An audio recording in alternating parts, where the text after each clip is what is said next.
जय श्री कृष्णा। आप सभी को आंवला नवमी आंवला दीपदान की ढेरों शुभकामनाएं। प्रिय दर्शकों, इस वर्ष 2025 में आंवला नवमी का त्यौहार आप मना रहे हैं 30 अक्टूबर को। आज के इस वीडियो के माध्यम से हम आपको दिखाएंगे कि कैसे आंवले का दीपदान करना चाहिए और आंवले से दीपक बनाएं कैसे। आप में से बहुत से हमारे दर्शक, बहुत सी माताएं बहनें पूछ रही हैं, पंडित जी आंवले से दीपदान कैसे करेंगे। तो मैंने आपके लिए करके दिखाया है। यहाँ मैं बता रहा हूँ आपको कि कैसे आंवले में बत्ती लगानी है, कैसे उसमें घी भरना है, कैसे उसका दीपक बनाना है, कैसे उसको प्रज्वलित करना है, इसकी पूजा कैसे करेंगे और आंवले का दीपदान आपने करना कहाँ कहाँ है, कौन कौन सी जगह पर रखना चाहिए, क्यों करना चाहिए आंवला दीपदान, क्यों इतना महत्वपूर्ण है। तो संपूर्ण जानकारी आंवले का दीपक बनाने से लेके दिखाने से लेके संपूर्ण विधि के साथ मैं आपको यहाँ करके दिखाने वाला हूँ। आइए आरंभ करेंगे बनाने से।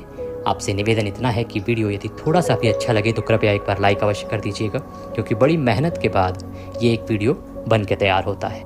आंवला दीपदान को सफल बनाने के लिए और भगवान वासुदेव की कृपा प्राप्त करने के लिए कमेंट बॉक्स में अवश्य लिखिएगा ओम नमो भगवते वासुदेवाय या जय श्री हरि। जितना लिखेंगे उतना कल्याण होगा। आप देख रहे हैं देवभूमि ज्योतिष संस्थान का प्रतिष्ठित यूट्यूब चैनल देवभूमि धार्मिक। हम यहाँ पर सभी व्रत और त्योहारों की सही शास्त्रीय जानकारी प्रदान करते हैं और सभी पौराणिक तथा पुराणों में वर्णित विधियों को विस्तार से समझाते हैं। यदि आप सभी व्रत और त्योहारों की सही शास्त्रीय जानकारी पाते रहना चाहते हैं तो कृपया चैनल को अभी सब्सक्राइब कीजिए और बेल आइकन को प्रेस कीजिए। आइए प्रिय दर्शकों, आरंभ करते हैं। आपसे निवेदन इतना है कि ये वीडियो बड़ा उपयोगी है।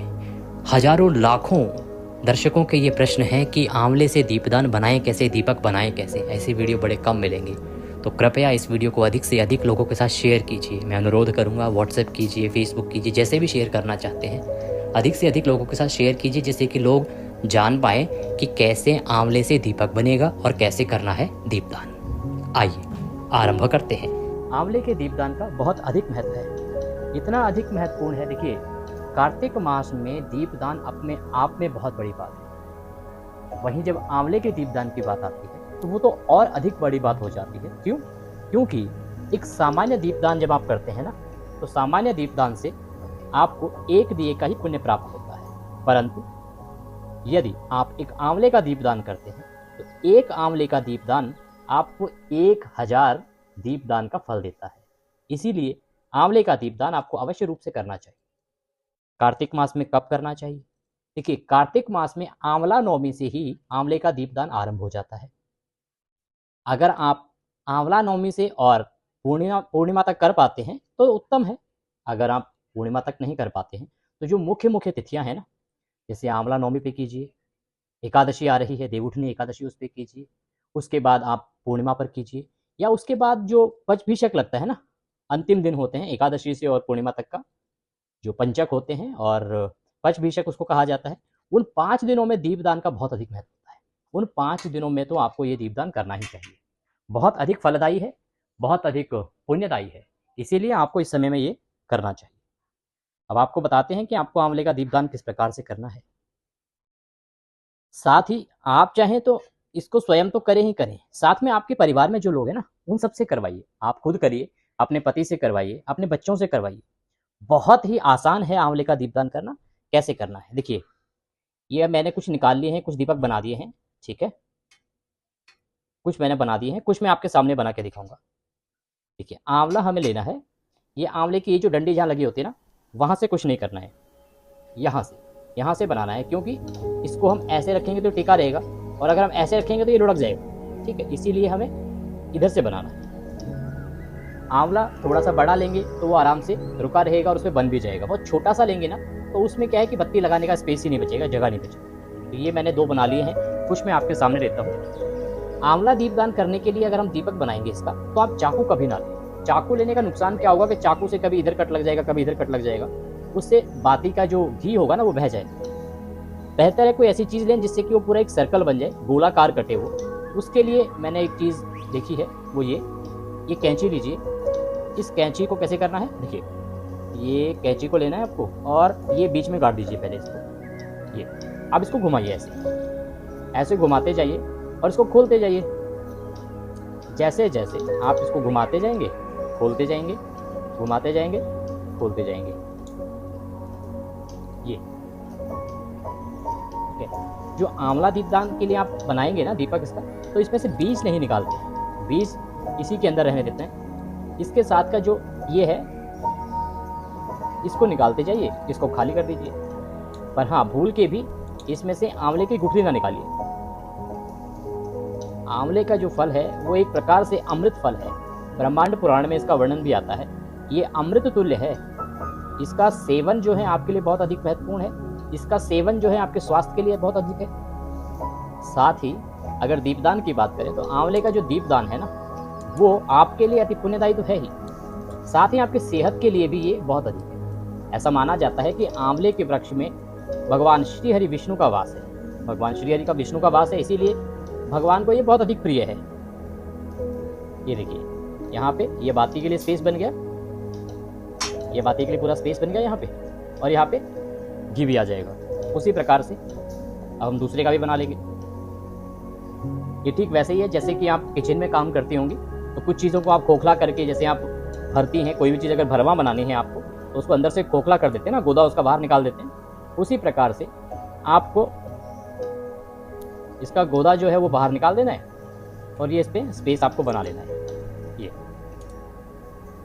बहुत अधिक समय लगेगा नहीं। आप शुरुआत में करें तो थोड़ा ध्यान से कीजिएगा, क्योंकि कहीं आपको लगे ना, चोट ना लग जाए। अब मुझे तो क्योंकि मैं काफ़ी देर से कर रहा हूँ इसको, तो आराम से मैं कर पा रहा हूँ और बहुत अधिक समय नहीं लग रहा है। दूसरा, लोगों के मन में ये भी सवाल होगा कि जब हम दीपदान करने बैठे क्या तभी इसको बनाना जरूरी? नहीं, ऐसा नहीं है। आप इसको दोपहर को भी बना सकते हैं। आप बना के रख लीजिए। दीपदान तो आपको शाम को करना है, आप दोपहर को आराम से इसको बना के रख लीजिए और शाम को आराम से दीपदान कीजिए, क्योंकि दीपदान के समय इतना समय होगा नहीं आपके पास। शाम को, दिन में जब आप फ्री हो उस समय इनको बना के रख दीजिए। शाम को हो सकता है कि आपके पास इतना समय ना हो बिजी शेड्यूल में, तो आप इसको बना के रखिए। इसको बना के रख दीजिए और उसके बाद सायंकाल को जब आप दीपदान करेंगे उस समय आपके लिए आसान हो जाएगा। देखिए, अब उपयोग तो चाकू भी कर सकते हैं, लेकिन चाकू से क्या टेढ़ा लग जाएगा, या इसमें से रस निकल रहा है ना, ये जो रस निकल रहा है हाथ से फिसलेगा तो आपको लग जाएगा चाकू। कैंची जो है वो बड़ा आसान है। पहले मैंने भी ट्राई किया था चाकू से। चाकू से करने पे यही होता है कि ये पिछले साल जब मैंने बनाया था तो चाकू से बनाया था और उसमें बड़ी दिक्कत आई थी, इसीलिए इस बार मैं ये कैंची का प्रयोग कर रहा हूँ। और एक बार जब आप बना लेंगे ना तो आपको स्वयं ही इसका एक अंदाज़ा हो जाएगा कि किस प्रकार से आपको ये बनाना है। ये देखिए, ये एक बाती के लिए जो स्पेस हमें चाहिए वो यहाँ पे हो गया है।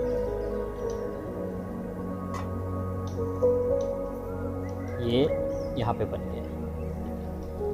इसका ये जो गूदा निकला है ना, इसको आप निकाल के और पेड़ पौधों में डाल सकते हैं। इसका जो रस है उसको आप पी सकते हैं, क्योंकि आयुर्वेद में इसको बहुत ही अधिक उत्तम बताया गया है, आपके लिए बहुत ही उपयोगी बताया गया है। तो आप जैसे भी इसको प्रयोग करना चाहें ना वैसे प्रयोग कर सकते हैं। अब ये हमारे दीपदान के लिए 5 आंवले तैयार हैं। आंवले का जो दीपदान है ना वो भगवान श्री हरि के किसी भी स्वरूप के सामने किया जा सकता है। साथ ही आप तुलसी के पौधे पे कर सकते हैं। तुलसी के पौधे के साथ साथ आप केले के पौधे पे कर सकते हैं। ये देखिए, इस प्रकार से इसमें बाती लग जाएगी।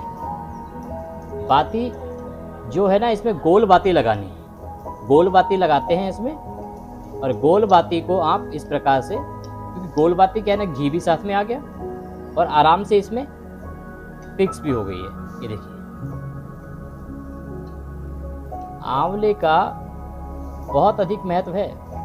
विशेष रूप से अगर हम बात करें तो हमने पहले वीडियो में बताया है कि आंवला नवमी जो है इस बार, उस दिन विशेष रूप से आंवले का आपको सेवन करना चाहिए। आंवले के वृक्ष के नीचे बैठ के और आपको भोजन करना चाहिए। भोजन के साथ साथ आंवले के वृक्ष की पूजा इस दिन करनी चाहिए। करोति कल्याणम आरोग्यम धनसंपदाम शत्रुबुद्धि विनाशाय दीप ज्योति नमोस्तुते। इस प्रकार से अब ये हमारे 5 दीपक तैयार हैं दीपदान के लिए। घी की गोल बाती में लगा दी गई है, घी भर दिया गया है। अब हम इनकी पूजा करेंगे। पूजा से पहले इनको प्रज्वलित कर लेंगे, इनको जला लेंगे और उसके बाद हम इनकी पूजा आरंभ करेंगे।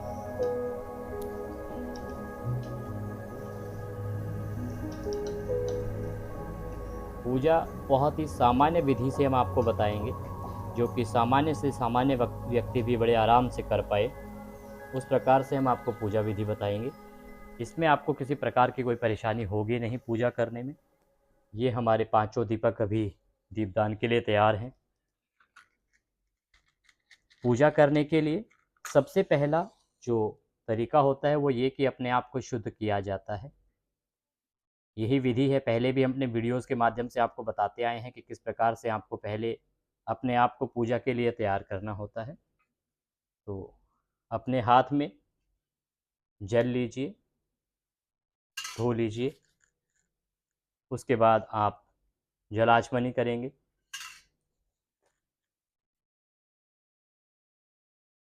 और उसके बाद पुनः आप हाथ धो लेंगे। अब आपको पूजा आरंभ करनी है। सबसे पहले जब भी किसी देवता की पूजा करते हैं, इस टाइम ये जो दीपदान हम कर रहे हैं, तो उपाद्यम अर्घम आचमनीयाम। इसके बाद आप पांचों दीपक को रौली हल्दी से तिलक करेंगे।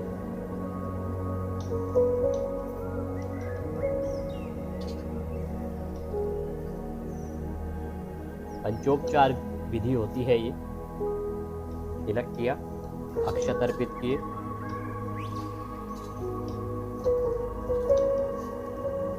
पुष्प अर्पित करेंगे। इस प्रकार से पुष्प अर्पित किए आपने। पुष्पम धूपम दीपम और धूप दिखाएंगे। धूप दिखाएंगे, ये आपने धूप दिखा दी यहाँ पे। उसके बाद आपके पास नैवेद्य होगा। अगर नैवेद्य नहीं है तो आप मिश्री के कुछ दाने ले सकते हैं और भोग अर्पित करेंगे। भोग के रूप में आपके पास नैवेद्य में पंचमेवा आदि आप अर्पित कर सकते हैं, अन्यथा आप मिश्री के कुछ दाने भोग स्वरूप आप अर्पित कर सकते हैं। इसके बाद आप पुनः जलाचमनी कराएंगे। जलाचमनी कराएंगे।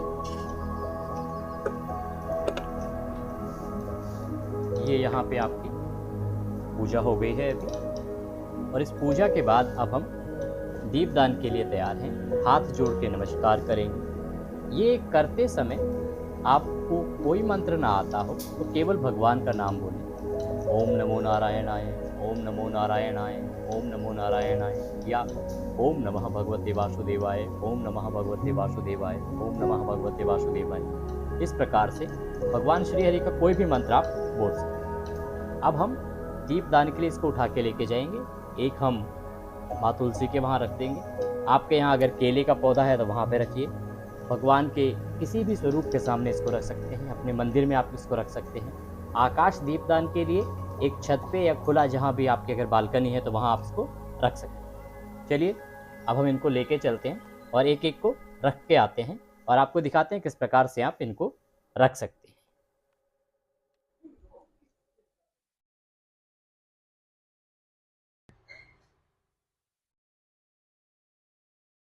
ये हम दीपदान के लिए जा रहे हैं। अपने बालकनी में आ गए हम लोग। यहाँ पे हमारे पास तुलसी का गमला है। ये एक दीपदान हम माता तुलसी के यहाँ पे करेंगे। ये सबसे पहले ध्यान रखें कि जब भी आप इसको रखेंगे ना तो उसमें आपको आसन लेना है। आसन किस प्रकार से, चाहे आप पुष्प हैं तो पुष्प का दीजिए, आपके पास अगर गेहूं है तो गेहूं का दीजिए या चावल का दीजिए। दीपक कभी भी बिना आसन की पृथ्वी पर नहीं रखा जाता है। अब हम एक दीपदान या आकाश दीपदान करेंगे। वो हम यहाँ रख देंगे आकाश की ओर दिखाते हुए। ये हमारा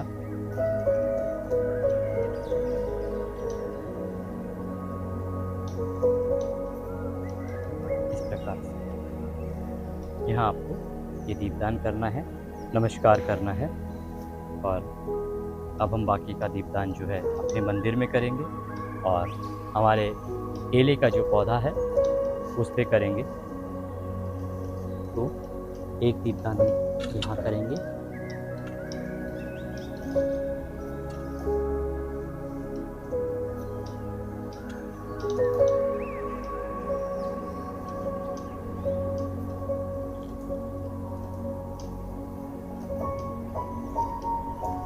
ये हमारे बाकी के पौधे हैं, जिसमें एक आंवला है, एक केले का पौधा है,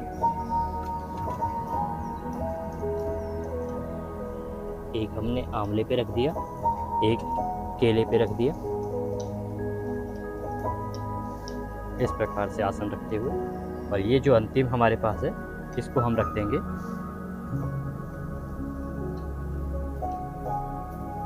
ये 5वां दीपदान जो हम भगवान का जो हमारा मंदिर है वहाँ पे करेंगे। तो इस प्रकार से ये हमने दीपदान किया है। और यहाँ पे हम ये आप इसी प्रकार से दीपदान आसन करें। दिया। इसमें और ये आकाश 5वां दीपदान जो हमने यहाँ किया पे है ये कर दिया। प्रातः काल का इस प्रकार अति से शुभ ये माना 5 गया है। तो अगर आप प्रातः आंवले काल हमने कर बनाए पाए, हैं। जब आप आप चाहे कार्तिक तो का 7 भी स्नान बना करते सकते हैं हैं, 11 का सुबह भी बना 4 बजे सकते के हैं। आसपास, आंवले तो के वह दीपदान और का अधिक बहुत उत्तम अधिक है। आप है। उसमें करेंगे तो बड़ा एक आंवले का कल्याणकारी रहेगा। दीपदान जानकारी 1000 थोड़ी भी सामान्य अच्छी लगी दीपदान हो के तो बराबर कृपया है। वीडियो को लाइक अवश्य इसीलिए आपको कीजिएगा अवश्य ही आंवले का और दीपदान शेयर करना कीजिएगा, चाहिए। जिससे कि अधिक से अधिक लोग इसका लाभ ले सके। क्योंकि लोगों को पता ही नहीं है कि आंवले का दीपक बनाएं कैसे, कैसे दीपदान करें। इसका फल बहुत अधिक है। इस फल को अपने हाथ से ना जाने दीजिए। इसका जो पुण्य है ये बार बार अवसर नहीं आता। और ये दीपदान पुनः मैं बताऊंगा कि आप कर सकते हैं आंवला नवमी को, उसके बाद एकादशी से लेकर और पूर्णिमा तक लगातार 5 दिन जो भीष्म पंचक है उसमें कीजिए। कुछ और पूछना चाहते हैं, कहना चाहते हैं, कमेंट बॉक्स में लिख के पूछ सकते हैं। दक्षिणा स्वरूप कुछ भी भेजना चाहते हैं, स्क्रीन पर नंबर आ रहा है उस पर भेज सकते हैं। QR कोड भी हमने साथ में दिया है, उसको स्कैन करके भी भेज सकते हैं। कुंडली आदि यदि कुछ भी बनवाना चाहते हैं, कुछ पूछना चाहते हैं जन्मपत्री से संबंधित, तो आप जो नंबर है 900 से उस पर व्हाट्सएप के माध्यम से संपर्क साध सकते हैं। आप देख रहे थे देवभूमि ज्योतिष संस्थान का प्रतिष्ठित यूट्यूब चैनल देवभूमि धार्मिक। कमेंट बॉक्स में जय श्री कृष्ण अवश्य लिख दीजिएगा और अपनी राय अवश्य दीजिएगा। हरे कृष्ण।